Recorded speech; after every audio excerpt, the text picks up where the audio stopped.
Bienvenidos a nuestro podcast. Hoy vamos a hablar de una guerra que comenzó hace más de 70 años, pero que todavía sigue marcando la vida de millones de personas. Imaginen por un momento que un país es dividido en dos, que una frontera aparece de repente y que familias enteras quedan separadas. ¿Qué pasaría si mañana una línea atravesara el Perú y dividiera familias, ciudades y amigos en dos países diferentes? Parece imposible, pero eso fue exactamente lo que ocurrió en Corea después de la Segunda Guerra Mundial.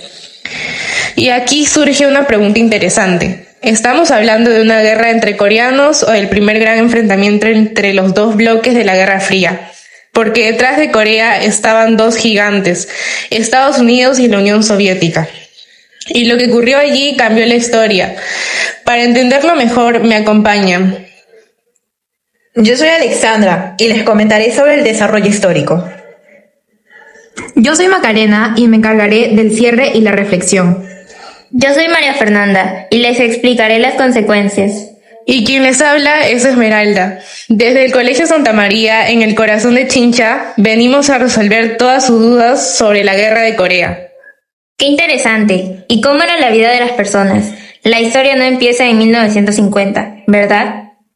Exactamente, para entender la guerra tenemos que regresar a 1945. Después de décadas de ocupación japonesa que duró desde 1910 hasta 1945, muchos coreanos esperaban recuperar su independencia al terminar la Segunda Guerra Mundial.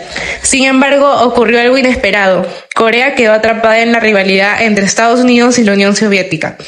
Para administrar la rendición japonesa, la península fue dividida temporalmente por el paralelo 38. Los soviéticos ocuparon el norte y los estadounidenses el sur. Lo que parecía una solución provisional terminó separando familias y comunidades enteras. Según el documento Guerra de Corea de la Academia de Historia Militar, inicialmente se esperaba crear una Corea unificada, pero los desacuerdos políticos hicieron que ese proyecto fracasara. Y justamente ahí empezó el problema. Si tan solo se hubiesen puesto de acuerdo, nada de esto hubiera pasado. Sin embargo, entre los años 1945 y 1948 se intentó reunificar Corea, pero otra vez no hubo un acuerdo entre ambos bloques. Por eso, en 1948 surgieron dos gobiernos, el comunista de Kim Il-sung en el norte y el de Syngman Rhee en el sur, apoyado por Estados Unidos. Lo más importante es que ambos representaban a toda Corea, o eso es lo que afirmaban.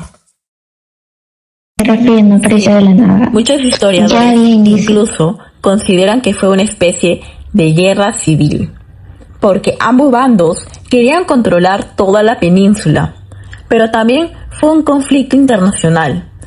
¿Por qué? Porque detrás estaban las grandes potencias de la Guerra Fría.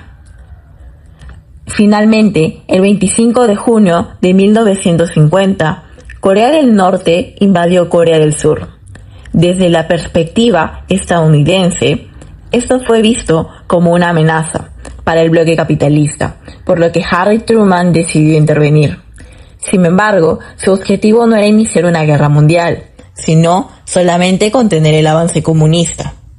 Por eso, la Guerra de Corea suele considerarse la primera gran prueba de la política de contención durante la Guerra Fría. Por otro lado, Joseph Stanley apoyó la ofensiva norcoreana porque veía a Corea como una pieza estratégica dentro de la competencia entre las superpotencias. Y no solamente ellos, ¿verdad? Porque también hubo desacuerdo dentro de Estados Unidos, según tengo entendido. Sí, uno de los más importantes fue el enfrentamiento entre Truman y el general Douglas MacArthur. MacArthur quería avanzar más allá de Corea del Norte e incluso enfrentarse directamente a China para lograr una victoria total.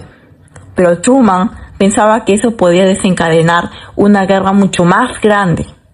Por esa razón, decidió destituirlo en 1951. Este episodio demuestra que incluso dentro del bloque capitalista existían diferentes formas de enfrentar el conflicto. Entonces la Guerra Fría no era tan simple como parece. Ninguna guerra es simple, pero en este caso no se trataba solamente de dos países enfrentados, sino de una disputa por la influencia mundial. Desde la perspectiva soviética, Corea era una pieza estratégica en Asia, por lo que Moscú apoyó a Corea del Norte para no perder influencia frente a Estados Unidos. Esta idea aparece en las investigaciones del historiador Andrei Lakov.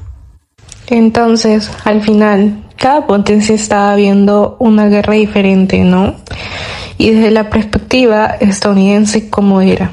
Sí, para Estados Unidos, Corea era una pieza clave para impedir la expansión del comunismo. No obstante, a pesar de las muchas disputas y peleas, los únicos afectados fueron los coreanos, quienes sufrieron las consecuencias más duras del conflicto. Hablando de consecuencias, encontré algo muy interesante. Cuando la guerra terminó en 1953, Corea del Sur estaba devastada. Gran parte de su infraestructura había sido destruida y millones de personas habían perdido sus hogares. Pero hay un dato que me sorprendió aún más. Aunque los combates terminaron el 27 de julio de 1953 con la firma de un armisticio, nunca se firmó un tratado de paz definitivo. Eso significa que, técnicamente, las dos Coreas siguen en conflicto hasta el día de hoy. Concuerdo contigo, después de escuchar todo esto, todo lo que siento es una pena profunda. Una de las lecciones más importantes de la guerra con Corea es que las decisiones políticas y los conflictos entre grandes potencias pueden afectar profundamente la vida de las personas. Muchas veces nos enfocamos en las fechas, los líderes o las batallas, pero olvidamos a las familias separadas y a las personas que tuvieron que reconstruir sus vidas después de la guerra. Por eso es importante conocer estos hechos históricos, porque nos ayudan a comprender mejor el mundo en el que vivimos hoy. Y justamente para reflexionar sobre eso, hemos invitado a Felipe, estudiante de gestión cultural. Felipe, desde tu experiencia, ¿qué enseñanza dejó este conflicto? Muchas gracias por la invitación. Quisiera decir que dentro de lo que aprendí hasta el momento como estudiante de historia y gestión cultural, nos damos cuenta de que esto no es una simple historia, sino que también estos hechos tienen un impacto sociológico y cultural dentro de la península coreana. La guerra de Corea nos muestra cómo los conflictos políticos logran cambiar a la sociedad, convirtiéndolos en una civilización más cerrada y con más falta de arraigo.